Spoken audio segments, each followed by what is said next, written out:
All right, fans of unity, libertarians, a few progressives that may have, stuck around, and independents, and Republicans, because I'm sure there might be a few of those that have gravitated over to this channel. Look, labels don't mean that much to me at this stage. They really don't. I know if you put a label on yourself, you kind of identify as that thing, but there's so much more to politics and to just all the different views that are out there. I talk to progressives that I can relate to. I talk to conservatives I can relate to. I talk to libertarians who are very relatable. I don't talk to anybody who is a neoliberal or a neoconservative.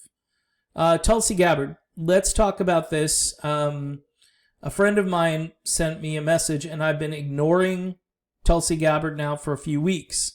If you follow the channel, I had done my mea culpa. I have basically gone through the how many stages of grief, 4 or 5, whatever, and I determined that Tulsi Gabbard is still a decent human being, and she would have made a great president. However, when I see her constantly advocating for the establishment narrative on COVID, over and over and over again. She says we need 5 times more contact tracers than the DOH has deployed. Contact tracers. And this is the candidate I really thought understood civil liberties.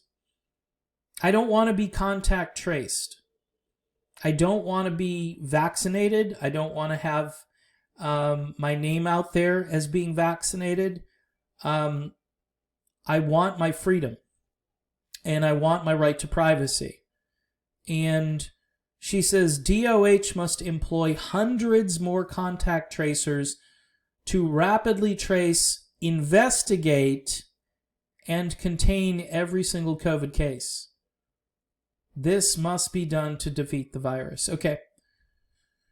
So here's my deal on this, and I have kind of been a little bit cantankerous on this issue as of late, because I do believe this is just massive propaganda and brainwashing like we've never seen before. Is there a threat? Yes, there is a threat, and we can isolate the threat by isolating the most vulnerable people in our population and setting up a way for those people to pretty much stay in their homes so they don't have to contact this at all. And I'm talking about things like food delivery services and so forth, charitable organizations in various counties, rather than people driving 30 miles to a food pantry and waiting in a line for 4 hours.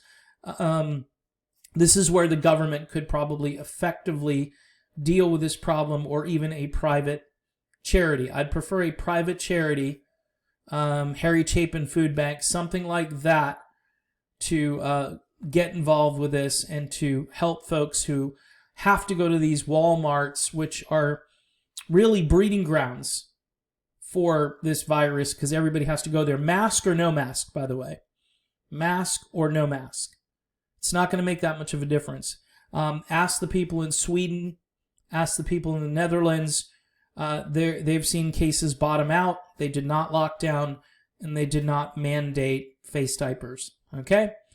So I've tried to kind of ignore Tulsi Gabbard on this. There are a lot of Tulsi fans who remain committed to Tulsi Gabbard. I'm just a little perplexed that she has taken this hard of a stance. Now, my opinion from a political standpoint, and I didn't think that Tulsi Gabbard was all that political, meaning that she kind of used to shoot from the hip, and she, I think, understands 2 sides to every story. She has not, on this issue, looked at the other side. She has not looked at the abuse of power that is taking place, and is only pretty much scheduled to get worse and worse as time goes on. Locking down schools, keeping kids inside. Let's be honest, the only way people are going to develop immunity is exposure. I know that drives people crazy because then they're saying, well, you're risking death. Yes, I am saying that. You are risking death. We risk death when we're exposed to a flu virus, a regular flu. I'm not sure what the percentages are, but there is a tangible, legitimate risk being exposed to a flu virus. But your body has natural immunity built into it, skills that are built in. It's the reason that if you go to different parts of the earth, people live in different climates, their bodies begin to adapt and to adjust to those climates. That is the miracle of the human body and how it was designed. And if you are a believer in God like I am, you believe that God's design was pretty remarkable and remains so to this day. Whether Bill Gates wants to tamper with that design or not remains to be seen, but it appears that he... Look, when I hear contact tracers, I think of these people fanning out. Tulsi Gabbard, I guess, was a big proponent of House Bill, I'll call it quadruple 6. I didn't like all the 6s, to be honest with you. Didn't like how that kind of happened, and it's almost like wouldn't there be somebody who would say, maybe we should skip this number and give the bill a different number. But, they have to go in order, and I don't want contact tracers showing up in armored vehicles outside of my home. I don't want that. They talk about how rolling armored vehicles through cities spooks the people in the city, and the city become more violent. They become more violent. There may be some truth to that. I'm not saying there isn't truth to that, but if you don't like it there, why would you like it in your own neighborhood? Like if you're in a suburb somewhere, a gated community, wherever, and all of a sudden this shows up because you need to be vaccinated or contact traced. So I don't know what's going on with Tulsi Gabbard here, because she had a track record during her candidacy, and there are a lot of Tulsi supporters who were fervently Tulsi, who are now really upset, who don't even really want to talk about Tulsi Gabbard anymore. Now, I came back and did several videos more or less apologizing and saying, I was probably a little bit angry about the way it ended. Again, I will say this, Joe Biden's condition continues to deteriorate rapidly. Was it Dan Bongino, who used to be, I think, a Secret Service agent or something like that? He's definitely a hardcore right-winger, but he has intel, and I believe his intel has proven to be very good in the past, that Joe Biden is going downhill so quickly that the Democrats now are scrambling to figure out whether they replace Biden, even prior to the convention. I've been hearing talk about this. I don't know how you do that. I think you have to get to the nominating convention and then worry about it. But maybe they're going to start planning ahead, because Biden may not actually be the Democratic nominee, which in the year 2020 would not be a shocker, especially looking at his condition. The reason I mentioned Biden is that Tulsi Gabbard threw in pretty hard with Joe Biden and said that Joe's a good person and his wife is nice and so forth. And I've been over this a lot. And look, my judgment can really suck sometimes, okay? But you have to look at my actions or my statements in order to kind of gauge what kind of judgment I have as a human being.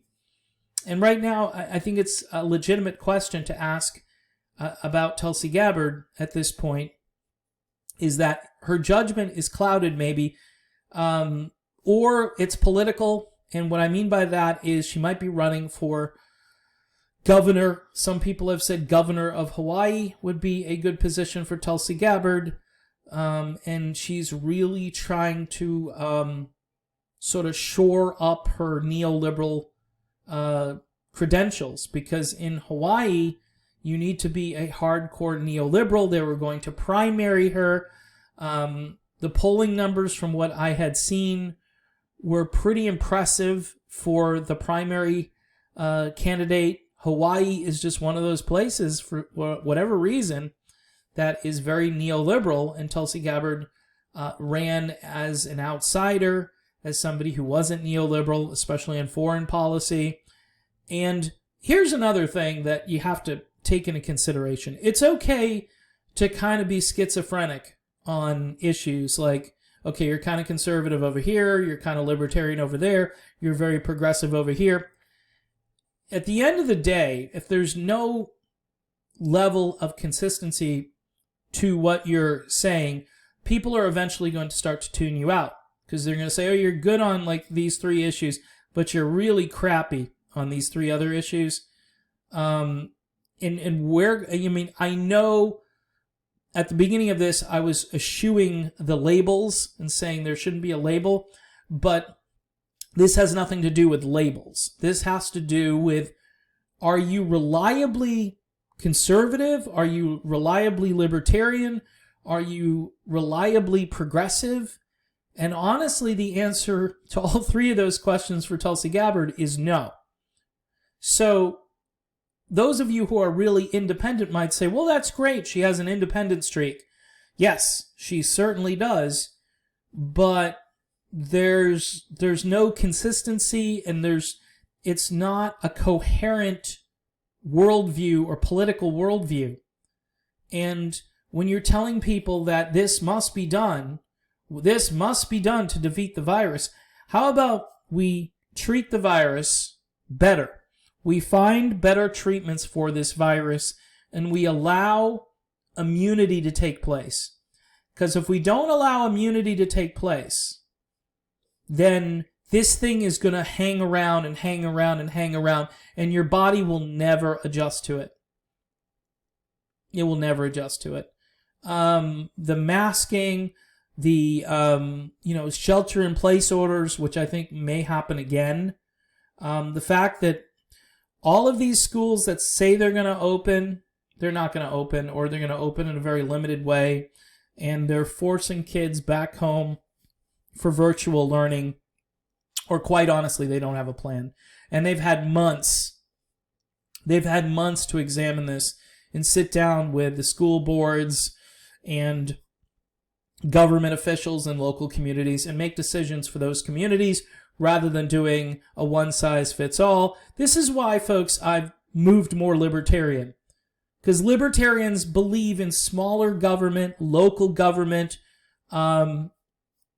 It's just a different model. It's much less central planning and more community-oriented, people in those towns, people within those school districts. And look, homeschooling, it's been a thing for quite some time. It's funny because people on the progressive side of things typically don't like homeschooling because they're constantly trying to prop up all of these unions. And now these unions are saying that they don't want to go back into the classroom and they want all these protections and things, or they're not going. And some of these protections, by the way, have nothing to do with education. More funding for Black Lives Matter, or they're not going back. Things like that. Which, again, doesn't have anything to do with the problem at hand. So I look at these tweets by Tulsi Gabbard, and I've looked at several of them, and I have to say they're very frustrating. And the people who want to continue to like Tulsi Gabbard, I get it, but I'm kind of ready to move on. She's not a libertarian. She's not a progressive. She's not a conservative. She's somewhere out there politically, but what I'm noticing is that she's very fragmented in her approach to politics.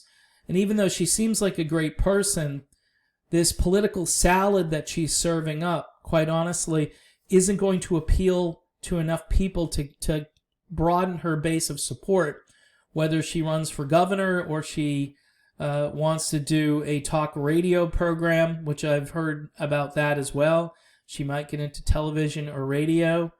Some people have speculated she might be on Fox News and do a show, or I don't know where else, who else would ever have her, because there's one thing we know, at least hopefully it still stands for Tulsi Gabbard, is she isn't into the neoliberal war machine strategy.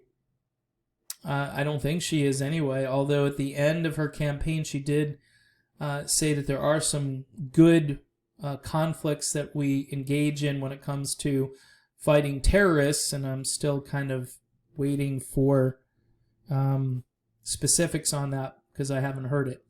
So that's my video about Tulsi Gabbard.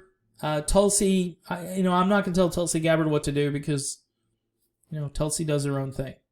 My advice to her would be to find some kind of political niche, however you pronounce that word, and kind of stay there, okay? Because at this point, this looks like something that Kamala Harris would say, and I hate to throw her there, but Kamala Harris isn't the nominee of the Democratic Party because Tulsi Gabbard decided to throw some truth bombs out at a debate, and she absolutely destroyed Kamala Harris in the debate, and now she's sounding like Kamala Harris, and that to me is disturbing. So if you're a Tulsi fan, you may want to tell Tulsi, hey, I'm not going to try to retweet or tweet back to Tulsi. Occasionally she does respond to things, and if she sees this video, she's got to understand that we all supported her because we thought she was an outsider, she was an independent thinker. Right now she's buying into a narrative which supports people like Bill Gates and others, like the CNN anchor team. I don't know. If you want to support Don Lemon and Bill Gates and all of those people who are doing, daily and nightly propaganda, that's your thing. If you think you're going to cozy up and be friendly with everybody, so that'll secure you a kind of like a lane for your future political moves. To me, that doesn't sound very independent or courageous. It sounds like you're kind of assimilating into the system that you were supposedly fighting against. All right, I am done with this video. See you soon.